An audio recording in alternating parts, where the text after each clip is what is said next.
Gérald Darmanin se voyait déjà en haut de l'affiche. À la place d'Elisabeth Borne en tant que Premier ministre. Sauf qu'Emmanuel Macron en a décidé autrement. Une décision qui resterait en travers de la gorge du ministre de l'Intérieur qui se traîne un surnom peu glorieux.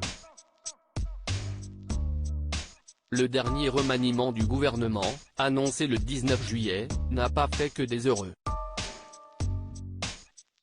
Si Gabriel Attal a pris du galon à seulement 34 ans, en héritant du ministère de l'Éducation au profit de son très discret prédécesseur Pape Ndiaye, Gérald Darmanin ferait partie des grands déçus. Le ministre de l'Intérieur aidé des Outre-mer de 40 ans, marié à Rose-Marie de Villers et papa de 2 enfants, Maximilien et Alec, nourrissait l'espoir de prendre la place d'Elisabeth Borne au poste de Premier ministre. Un espoir qui serait contrarié puisqu'Emmanuel Macron a finalement choisi de ne rien changer. Pas de déménagement donc à Matignon pour Gérald Darmanin, qui entretient une relation complexe avec le président de la République. Une relation à laquelle s'intéresse Le Parisien ce dimanche 6 août 2023.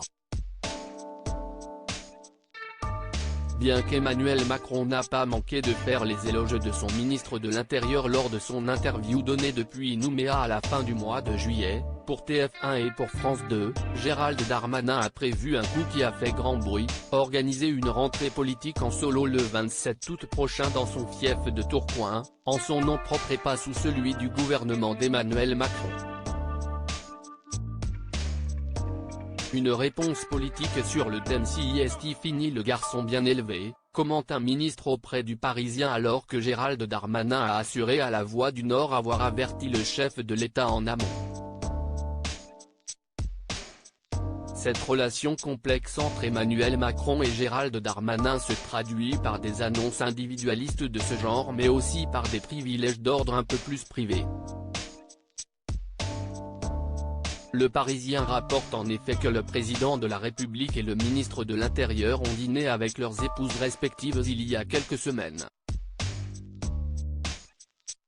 Une chose est sûre, Elisabeth Borne protège ardemment son territoire et ne se laisse pas faire.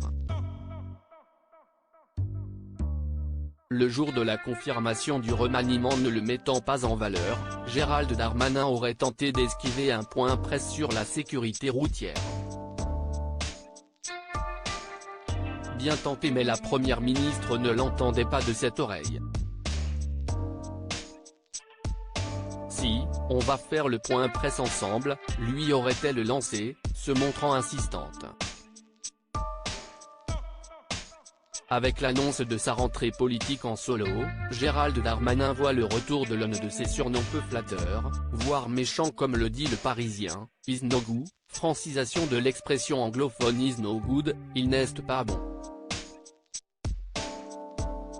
Pas de quoi effrayer le ministre de l'Intérieur habitué aux critiques, comme tous les autres membres du gouvernement d'ailleurs.